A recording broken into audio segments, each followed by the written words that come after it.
The video that you are about to watch is an excerpt of the original. After my long efforts in dealing with YouTube's copyright management system, I had to give up. I haven't given up my projects though. And while we cannot publish the entire video here due to the imminent danger of having the channel closed down, you can still enjoy excerpts which we've carefully chosen in order to make this video meaningful, fun, and educational. If you want to watch the complete video, including the sound of the music from the original recording, as well as special edition videos which will never be published here on YouTube due to the same copyright issues, and the Beatles 150 series, as well as other series and courses, you're welcome to visit my Ko-fi or Patreon page. I hope you enjoy this video. Hi everyone! We are now at number 28 in this Beatles 150 series, moving along step by step by step, and well, we're still in the album A Hard Day's Night, and some of you recently commented on one or two of the Beatles songs that is up already, saying that I should expect to see far more progress album to album rather than song to song within an album. And that makes sense. It is, I understand that because, of course, most probably, the common thing is when you go to create an album, it happens in a small space of time, and so it's a sort of snapshot of the development. Of course, they might have pulled one out from way back when, they might have developed something recently, tried something new. There will be some subtle changes, and that's what I'm keeping my ear out for in this album. And of course, I understand also that it is not always sequential within an album, because perhaps they ordered things differently than they created them. Very likely. I don't know all the details of which was done when, where, to the day, to the hour, to the minute. But still within an album, within this album, I have found clues and small steps and interesting things to listen to notice, observe, and remember.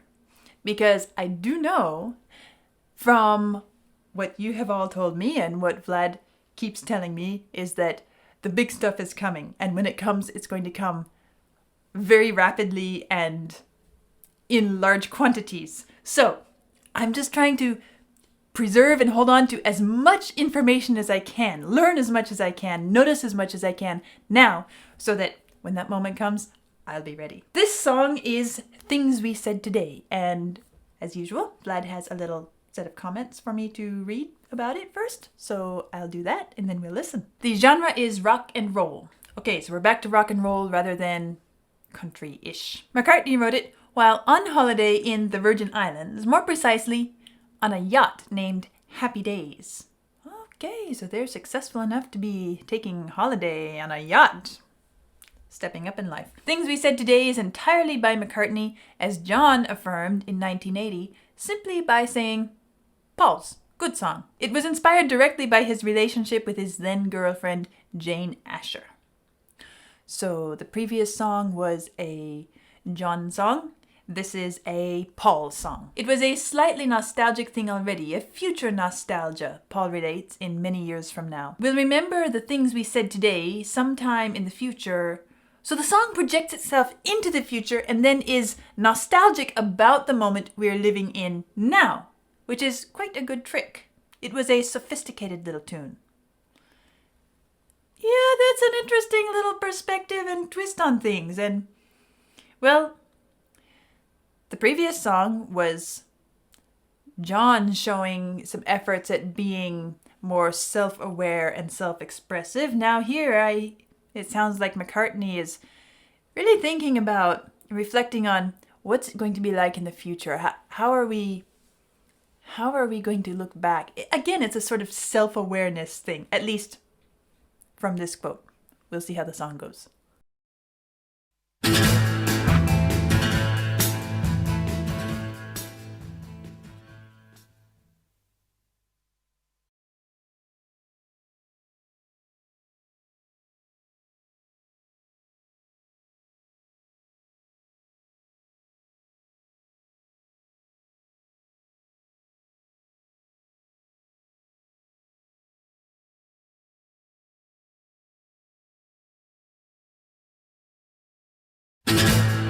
That's the first thing I noticed. It's this da-da-dum, da-da-dum, and it really grabs you. And as the song went on, I noticed that it was more than just something at the beginning, like maybe a single chord or a drum strike. This is something that's a bit of a feature throughout the song. And one of the things about this song that's so interesting to me is the way they are so spare in their use of harmony, rhythm, melodic material. It has this almost minimalist feel to it, sound to it. Kind of like, well, it's in a minor key. Obviously, it's an A minor, and it doesn't really exploit a lot of the really lush and smooth qualities that a minor key can offer. Instead, it has this almost a lonely quality to it, kind of ascetic in a sense, where there are just a few things being used. So one of them is this, da-da-dum, da-da-dum, and then look at the chords going on. We have A minor, A minor, A minor, or in this guitar, A minor all along, A minor. Where do we see? Okay, we see one little shift here. That's something different. Back to A minor. One little shift here. And so it goes. And on top of this, the melody. Dum bum bum bum bum bum. Dum bum bum dum bum. What are those notes? Well, it's basically outlining an A minor chord. We have A, C, E. 3 notes. Okay, it kind of dips a little bit in one spot, almost like it's not even a separate note, just a little dip into this G, but that's it.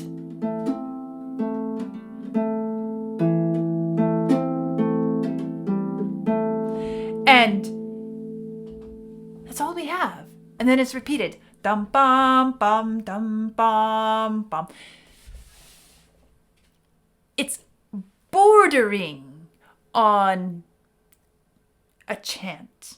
Bordering, not quite there, but so minimalistic in its style. You say you will love me if I have to go. You'll be thinking of me. Somehow I will know. Those are quite colorful words, if you could say that. And to place it in such a spare setting musically really changes the emotional impact of it. Well, it's funny. I was just saying at the beginning that I expect that there will be more differences album to album, but this is one that really stands out to me as being noticeably different from everything else I've heard on this album. It's, if we could say that John's song was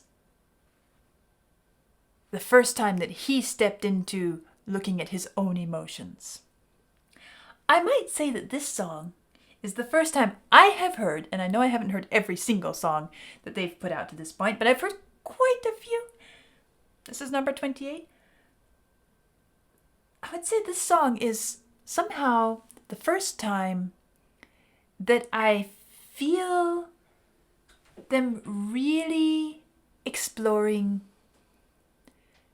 the musical emotions, the musical input to emotions. It's not just happy, happy, dance, dance, rock and roll, country strum, whatever.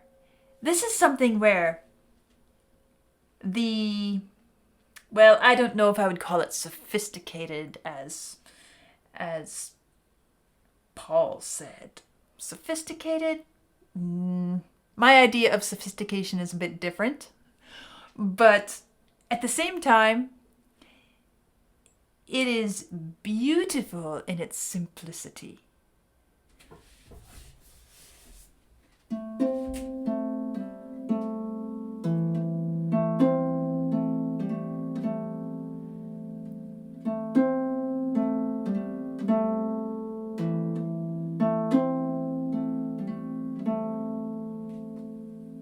So simple and clean, and how should I say? I'm struggling to come up with a way to express. But anyway, let's move on. That is the next part, which is so incredibly beautiful. There's something haunting about the way the harmonies move through here. And they're so simple at the same time. That's why I'm saying this really feels minimalistic in a very intentional, masterful way. There's something really special about the sound and the way it's presented. So before I go too far ahead, let me just comment one thing about this melody, the A minor melody before. I wanted to point out and I forgot. This dum bum bum dum bum bum. Notice how the accents, the most important parts of the melody, are placed on, not on the beat, but between the beat. And all of these ties, these little smiley lines here, are simply telling us that that note continues without breaking for the next beat. Same thing here. If you read music, you know what I mean. If you don't read music, the idea is, instead of bum bum bum bum bum bum with on the beat, it's bum bum bum bum bum bum, and it's happening after the beat. And yet those are the places that are weighted, have weight and emphasis.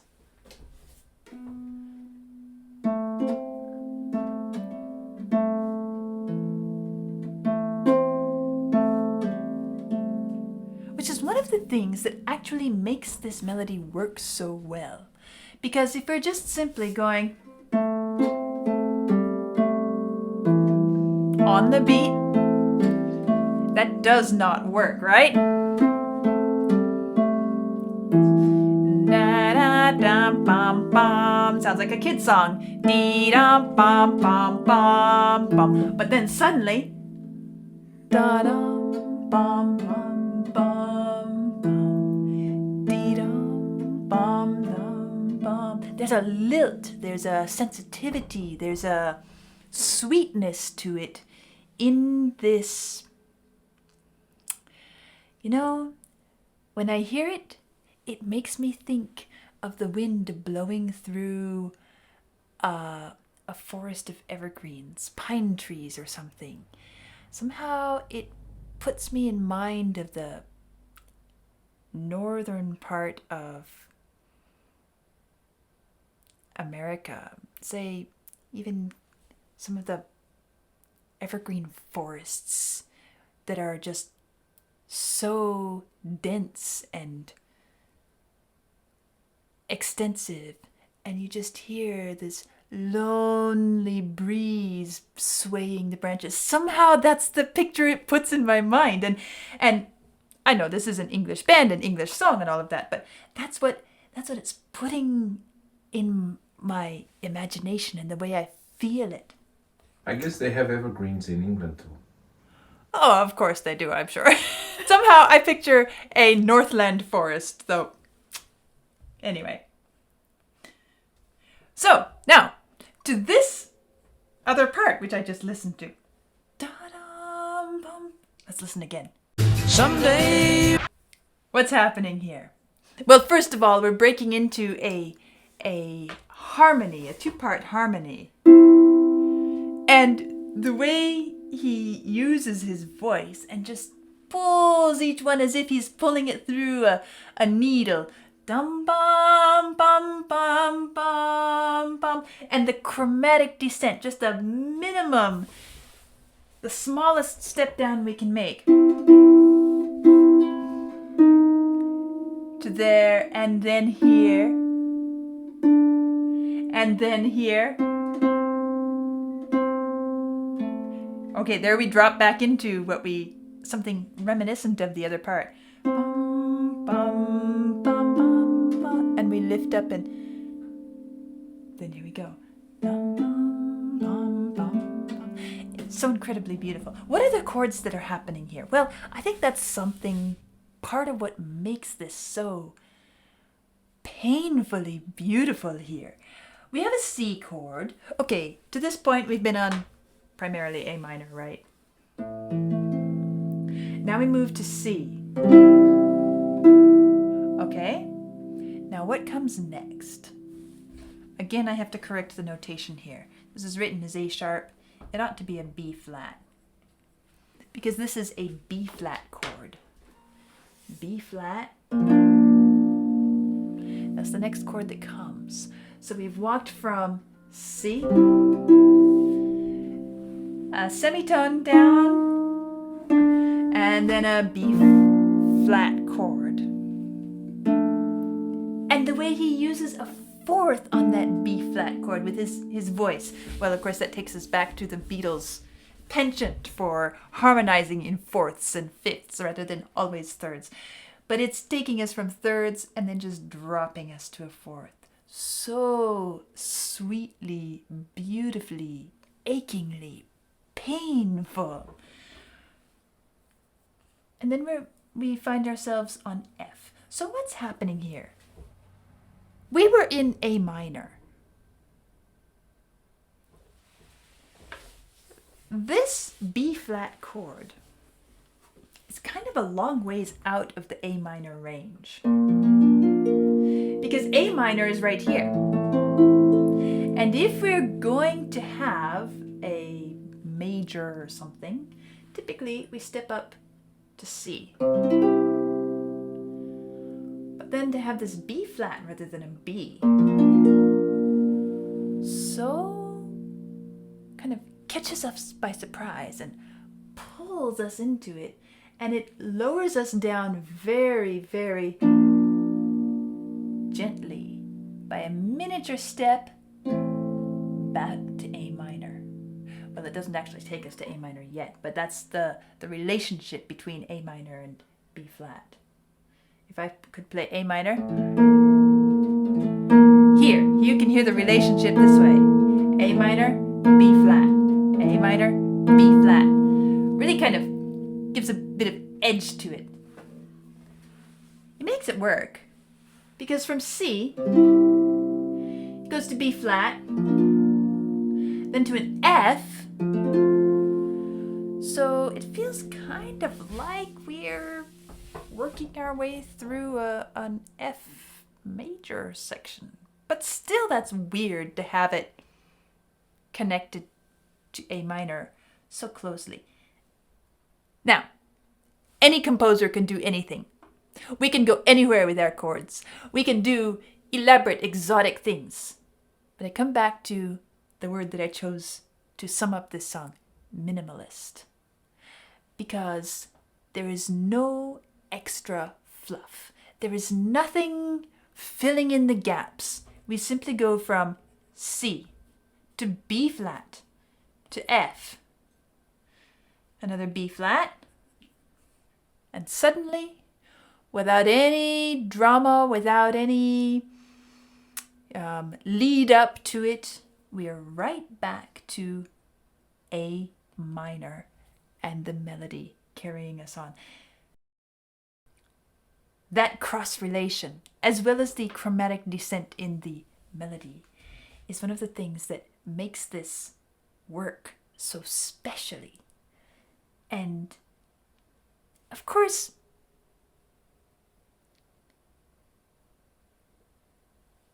other music has those special moments too, but this one really, it's so compact and it comes and goes so smoothly. I really like it. Wishing you weren't. And suddenly it gets edgy and it throws us a bit more turbulently into the next portion. When I was saying earlier that I was struggling to choose a word to describe, and I was saying it was kind of ascetic sounding. Really, the word I want is lament.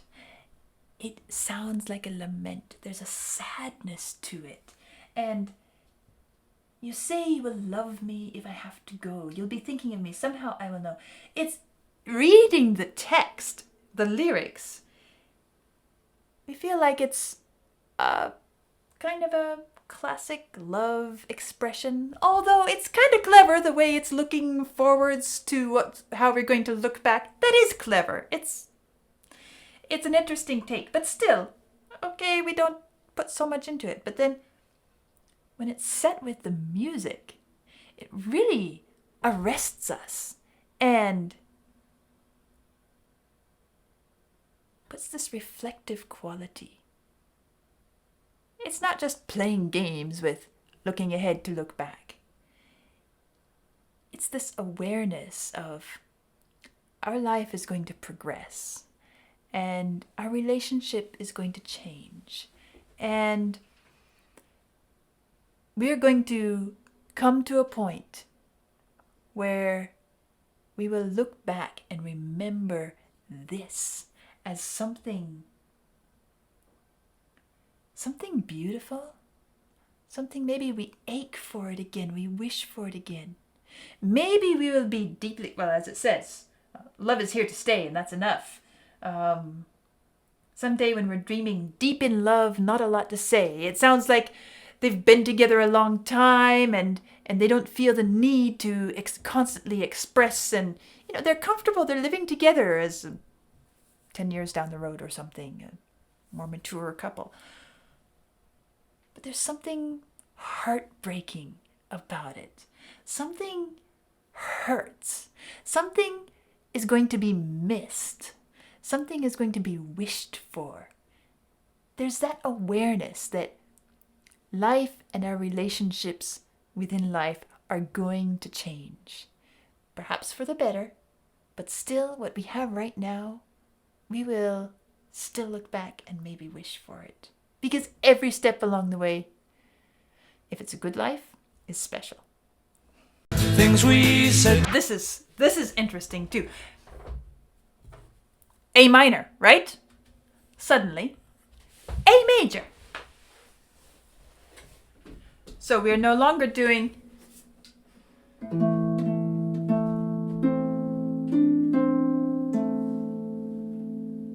no, it's going to be, we have this major pitch, and then it suddenly goes back to, so we're still playing with these cross relationships. And A major, then we throw in a D sharp. That's interesting. So we have a B major. All this surprising chords. And I guess this is one of those songs that probably some of the experts scratched their head and said, how did they come up with that? What's going on here? Because it is a bit surprising. It's a bit unusual. But that's what makes it sound so turbulent here. Me, I'm just the lucky kind. Love to hear you say that love is love. And though we may be blind, love is here to stay. And that's enough to make you mine, girl. Setting those words to this kind of turbulent, flashing between bright and dark, the boldness and the brassiness of the major with the lament quality of the minor, and then the way the percussion gets more prominent and aggressive isn't the word, but it kind of sticks out. Remember, he was on the sea when he wrote it, and he said that he was not doing well on the sea. That might have something to do with this. Feeling a bit seasick. Is it supposed to be sharp? Natural? This note? This note? Who knows? Anyway, it's really interesting in a good way. And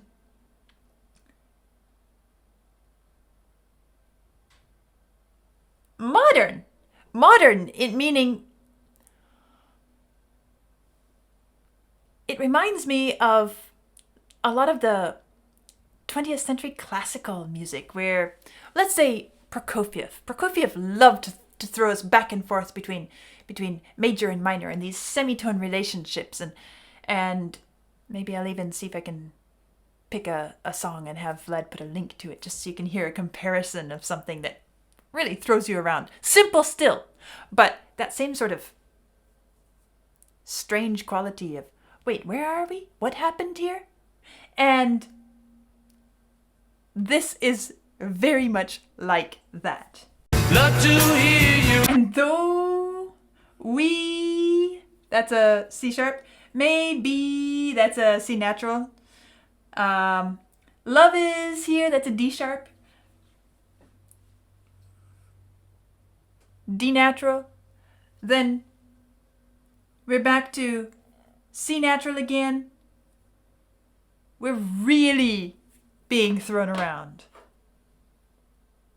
Maybe I should credit it to his seasickness. But it's more than that. It doesn't have that sort of wishy-washy, can't decide, can't locate myself. It's very, very pointed and deliberate. And there's this intangible feeling of sharpness to it. Pins and needles, something pokey, something not really comfortable, which is so interesting to set with these lyrics. This is not comfortable music, not comforting music. With these lyrics, there's some tension going on there. Baby blind.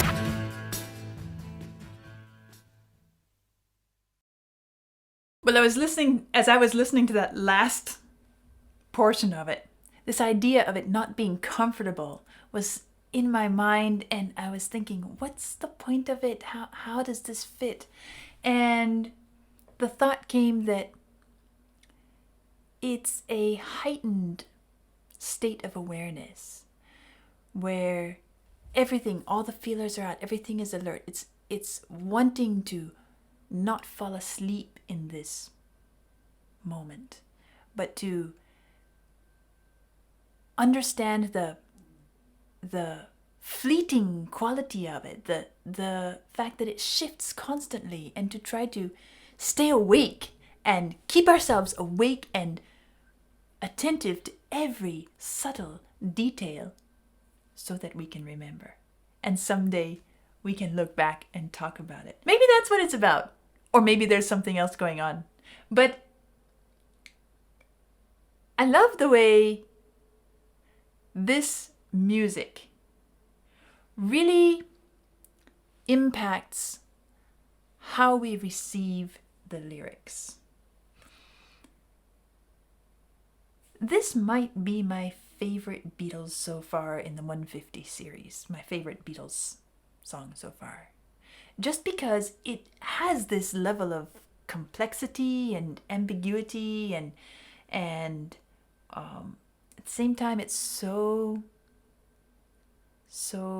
spare and minimalist, and it really feels like a completely different level of maturity compared to the other stuff I've been listening to this point. So a very enjoyable listen for me, and I guess I'll be thinking about this one for a little while and exploring some of the thoughts that come to me about how does it fit, but really a lovely piece of music. I'll see you next time.